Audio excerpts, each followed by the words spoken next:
Hello everyone and welcome to Epic 7. It's been a while since I last made a video on this, but I'm still playing, I'm still grinding, farming, summoning, crafting, suffering, etc. You know how it is. Quite a few things have changed in the game within the span of time since I last made a video. Like the Guilty Gear rerun that just ended, the new limited hero Elphelt and her artifact. There have been some new skins, several new heroes. I think there was a new RTA season, Nixie's Sanctum, some other things I'm probably forgetting. But none of that stuff matters here. What matters for this video is Wyvern 13, because that's what this is about. So I'm going to be talking about Wyvern 13 here. Some tips to keep in mind when fighting it. Some team building tips. I'll probably even look at a selection of heroes that are good for Wyvern 13. Heroes that I've seen used. Heroes that I use. Things of that nature. So let's get right into this. So here's the team that I use for Wyvern 13.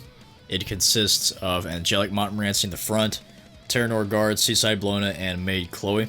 I'm going to showcase this here real quick so that, maybe you can look at it and get some ideas for what you need to do or want to do. I'm going to talk about some stuff about Wyvern 13 while this is going as well. Alright, so here's Wyvern 13. I'm going to manual through this.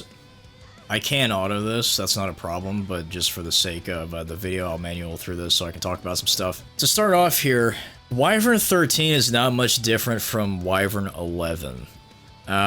If you can do Wyvern 11, chances are you could probably do Wyvern 13. You probably just need to change some minor stuff.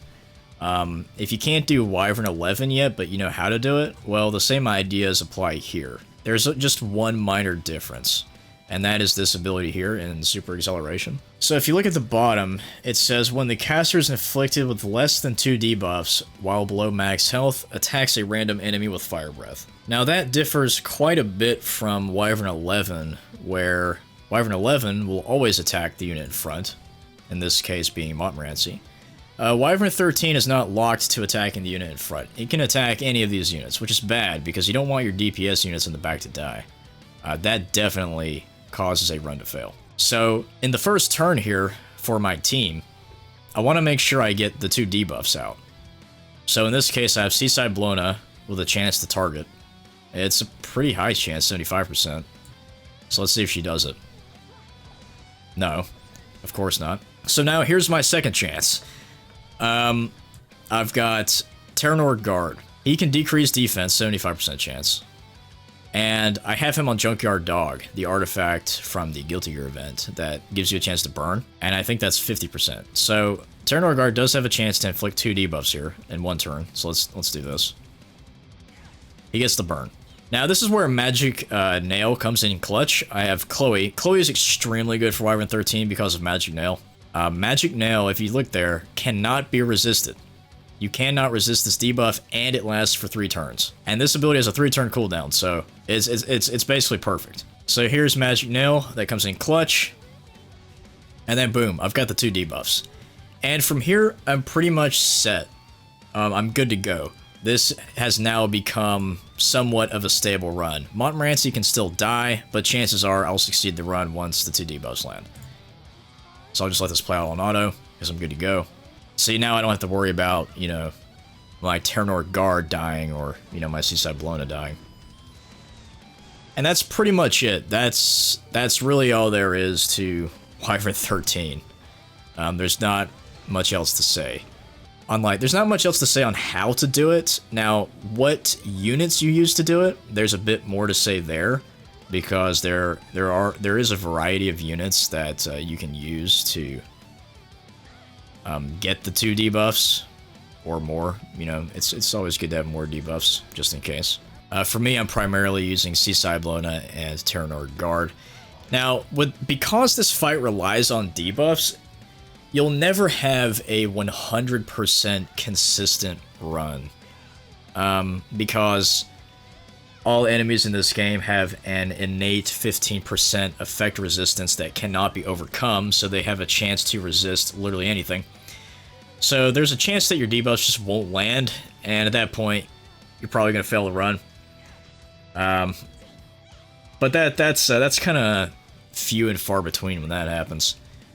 I'd be more concerned about your tank dying. Like, My Montmorency's not strong enough to tank this, just like full on.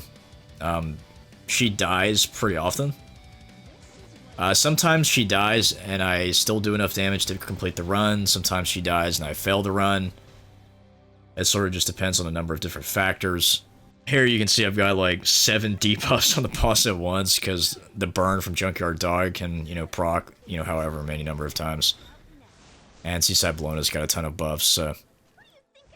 At this point, it's pretty stable. It's not the fastest run. It's definitely not the fastest run. I can't kill it before barrier. And there we go. I got some energy for my efforts. Fantastic, man. I really... Man, why do they keep energy in the freaking drop pool, dude? I just don't understand. Anyway, let's get into the stats of the heroes I'm using, so you can get an idea of, like, where you want to be around. Alright, so let's start with Angelic Montmorency since she tanks. So her stats are at 1400 defense, 18.5k health, and I can go ahead and tell you that that is not enough to tank Wyvern 13 consistently.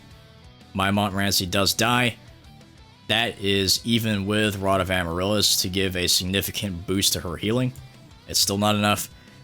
I'm thinking if I push it up to 20k health, 1400 defense, maybe that's enough.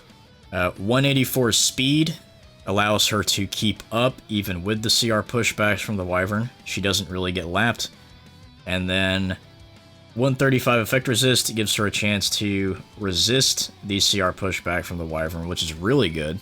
Let's move on to Seaside Bellona since she's right here. Now, I don't think her stats matter as much as, say, Montmorency's, where you need to know, you know, like how much health and defense you need to tank, but for this, it doesn't really matter. You just use what works for you. On my Seaside Bellona, I've got 3.1k attack, 198 speed, 228 crit damage, and 91 effectiveness. So basically, she deals enough damage to matter, and then she's got enough speed to not get lapped, and she's got enough effectiveness to apply debuffs. So that's pretty much it. Like, what the numbers are don't really matter. It's just whatever works. Like, I actually don't like the way my Seaside Bellona is built, but it still works anyway. Here I've got Chloe. Once again, the exact numbers don't really matter here. It's just whatever works. So for her, I've got 3.8k attack, 166 speed, 270 crit damage. Chloe is mainly there to do damage. She does offer some utility with Magic Nail. So not only does this increase the team's overall damage, but it's also an irresistible debuff, which really comes in clutch sometimes. You don't have to build effectiveness because Magic Nail can't be resisted. I've got her, let's see, crit damage attack on the right side, but I've still got 166 speed. I'd recommend, even your main DPS unit for the fight, I'd still recommend getting some speed because you don't want them to get lapped and do nothing. And here is the last member of the team, Terranor Guard at level 50. He's got some molas here. Not molas. 3 stars don't need molas anymore. I just enhanced these skills because why not? So here are his stats. 2.1k attack, 172 speed, 55 crit chance, 242 crit damage, 74% effectiveness. And that's good enough. Like, once again, these numbers don't matter. It's just whatever works for you. The main thing I'd focus on is getting the debuffs, right? So he's got defense down, and then I'm running a plus 30 Junkyard Dog, which gives him a chance to burn. He's really just there to debuff. He's not there to do damage. Just make sure that, like, whoever you're using to debuff, they've got enough speed to keep up. I think like 170, maybe like 165 is probably the minimum you want to run. All right, so we've looked at the heroes that I use and their stats. Let's take a brief look at some other heroes that I think could be useful just off the top of my head. So for tanks, I'm thinking Crow. I know for a fact Crow is a good tank for Wyvern. Not only can he tank literally anything in the game, he's a good unit, but he also has the big S3 bomb. Tywin can work. He's got the defense break on S3, which gives you, another debuff. He's got the attack up and crit chance buff on his S2, so he can boost your DPS's damage. That's just off the top of my head. There are probably some other knights here that could work. Off the top of my head, General Purgus works. He has the team-wide CR push on his S2 passive, and he's also got the team-wide attack up on his S3, which is really good. I think he's a really good option, actually. But you have to build him super tanky and throw on like a maxed out Proof of Valor to make that work. As far as Soul Weavers that can tank, we all know Angelic Montmorency was doing it since I was using her. I've heard people use Angelica as well. Why not? I've used her to tank before. Maybe Diane if you build her super tanky, like if that's what you want to do. She probably doesn't have enough healing to live, though. And Elena doesn't have any heals at all. So Elena and Diane might be a little iffy. I don't know if you can get that to work. Now, as far as units you can use to debuff / DPS the Wyvern, well, you've got a couple of options here. Off the top of my head, Sigrid is a fantastic option with her unhealable and bleeding on S2. This can also proc her S1, which gives even more bleeding, up to 2 stacks. And then she's got the defense penetration on S3 with the number of debuffs. So this makes her extremely good for Wyvern 13. If you want, you could use Lulika. She's got decreased defense on 2 of her abilities. She's a mage, so you could even run, if you really wanted to, you could run Sira Ren to get random debuffs in there as well. It's probably not the most optimal thing to do, but it could work. Dizzy with the Guilty Gear rerun. I assume most people have Dizzy, if not everyone. So I think Dizzy you might be able to use. Dizzy doesn't deal that much damage in the grand scheme of things, but she does have the triple debuffs on S3 plus the extend duration on S2. And she's a mage, so you can even run her on Sira Ren to get even more debuffs. She could be your debuff machine. Karin's good. Karin's good for Wyvern 11. Karin's good for Wyvern 12. Karin's also good for Wyvern 13. She's got decreased defense on S1. One thing I've seen people doing actually is using Baiken's artifact, Torn Sleeve, on Karin. And Torn Sleeve gives the chance for bleeds on all of Karin's abilities. Since all of Karin's abilities are single target, Torn Sleeve will apply to all of them. So she has a ton of chances to apply bleeds with Torn Sleeve. It's actually really good. Clarissa might work. Clarissa has bleeds on S3.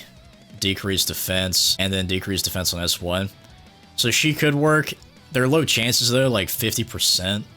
And they don't get much higher than that. So, I mean, it could work, but it'd be kind of stretching it. Furious can work for W13. He's got decreased defense on S3. He's got the burn on S1. And with Elfelt's new artifact, Miss Confili, you can put, since he's a ranger, you can use Elfelt's artifact on him. And maxed out, if you have a plus 30 one of these, it's like 60% chance to decrease defense after a single attack. So for Furious, this would apply to his S1 and S3. So on his S3, you'd be giving him a double chance to proc defense break. And then on his S1, he has a chance to proc burn and defense break. So this would actually work really well on Furious for Wyvern 13. Granted, his burn is a little... Furious's burn chance is so low. And then look at that. To get the max effect chance, which is only 35%, you've got to go 6 enhancements deep, dude. What were they thinking when they designed this guy? Alexa is a staple in a lot of Wyvern teams. She's also good in Wyvern 13.